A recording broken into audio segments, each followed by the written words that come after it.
1 Corinthians 14:40 says, "Let all things be done decently and in order." While Paul was talking about church gatherings, the principle applies to every area of life, including your grocery shopping. Without order, you wander the aisles, fall for marketing tricks, and spend more than you intended. With order, every purchase becomes a deliberate step toward stewardship and abundance. One practical method is to shop the perimeter of the store first. That's where you'll typically find fresh produce, meats, and dairy, items that actually nourish you. The center aisles are where processed, high-margin products live, designed to catch your eye and inflate your bill.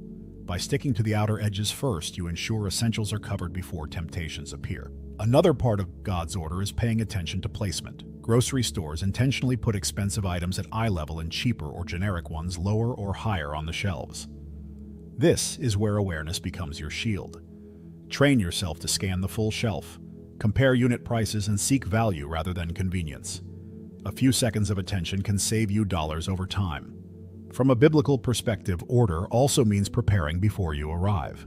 Just as Nehemiah surveyed Jerusalem's walls before rebuilding, you should survey your pantry and make a list before shopping. Going in without a plan is like going into battle without armor. You're exposed to every tactic designed to separate you from your money.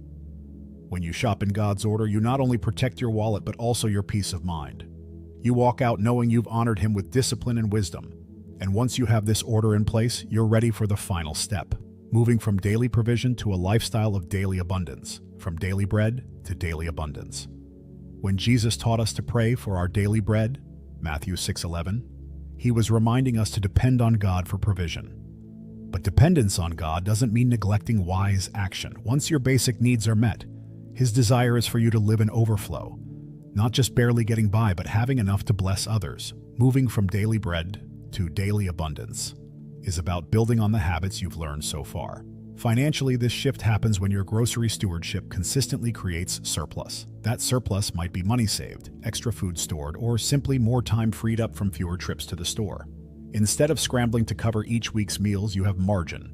Margin that can be invested, donated, or used to start a side business. This is where money begins to serve you instead of the other way around.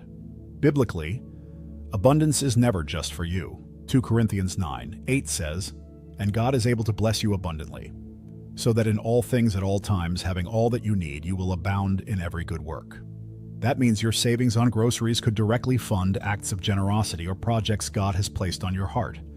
Your kitchen becomes a place where blessings flow outward. On a practical level, abundance comes from sustaining the disciplines you've built, shopping wisely, storing well, avoiding waste, and cooking creatively.